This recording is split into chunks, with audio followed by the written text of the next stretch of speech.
Welcome to the latest episode of Game Changers. We're here joined by Pern, the Chief Marketing Officer of InnoGames. Welcome, Christian, and thanks for your time. Thanks for the invitation. So tell us a little bit about InnoGames, how the company got started, even before your time there.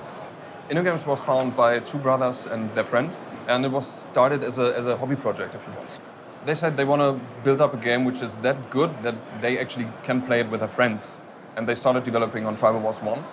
And when they went live, so to say, still closed servers, and invited some of their friends, they saw that people really enjoyed playing this game. And they got feedback from the players and set up new features in the game. And sooner or later, they started to open up the server. And suddenly, everyone who was playing this game invited more friends. And those friends invited even more friends. And the server crashed. And they had to invest the first real money, was €20, as far as I know, into a new, bigger server at that time.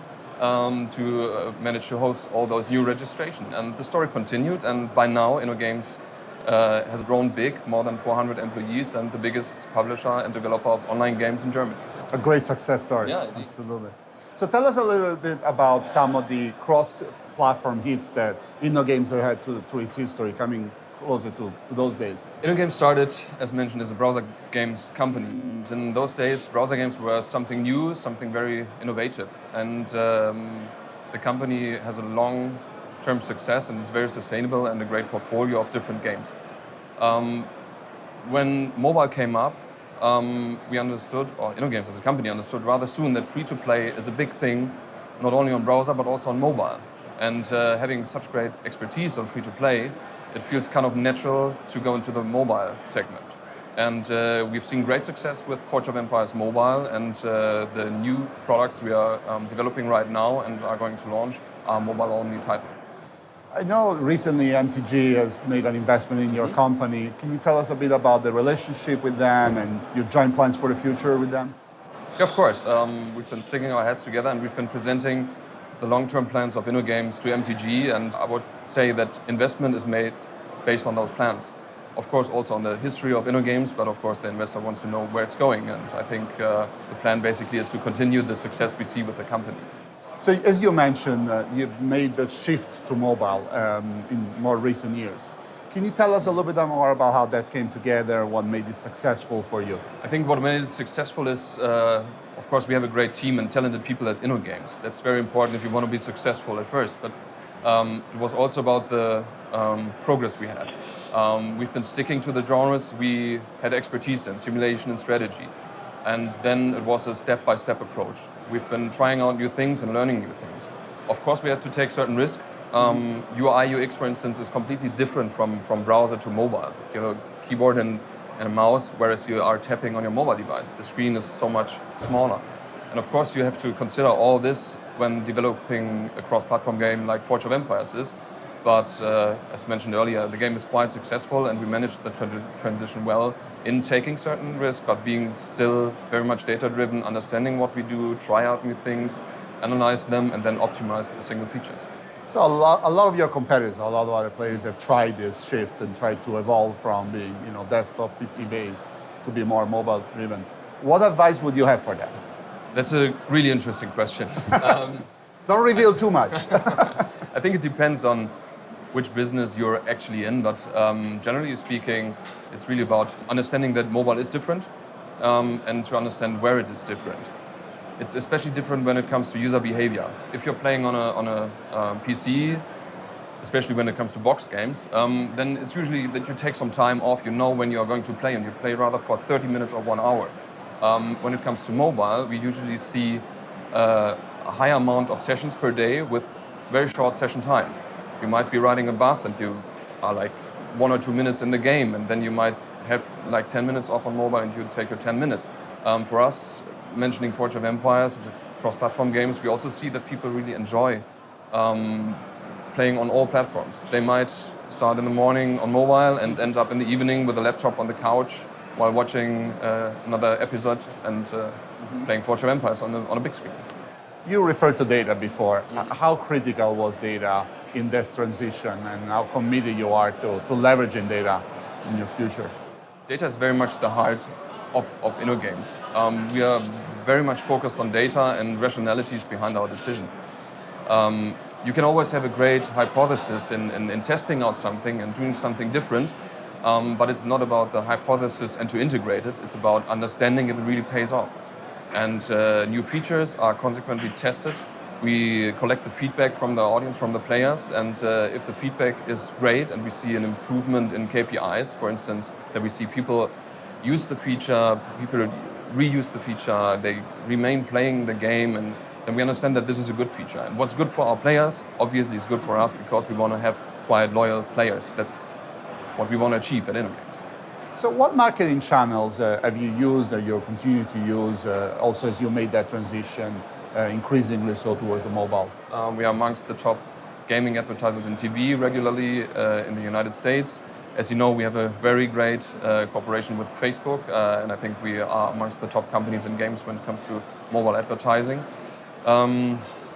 But there's also display campaigns, which is completely different from browser to mobile, and of course direct cooperations, which also differ between the different platforms. How does those different channels also help you in engaging with your community and rewarding them beyond or together with your marketing and user acquisition? As mentioned, data is super important for us. It's not only about the right features in the games, but it's also about bringing the right players into the games. And the better we can understand who is eligible for, say, Forge of Empires or an Elvenar, the better we can target. Facebook offers a great variety of different tools to target our users, and we can pretty much make sure that if we show an advertisement to a certain audience, it really makes sense, which means for us that we have a reasonable CPI, and in the end, the campaign itself is profitable.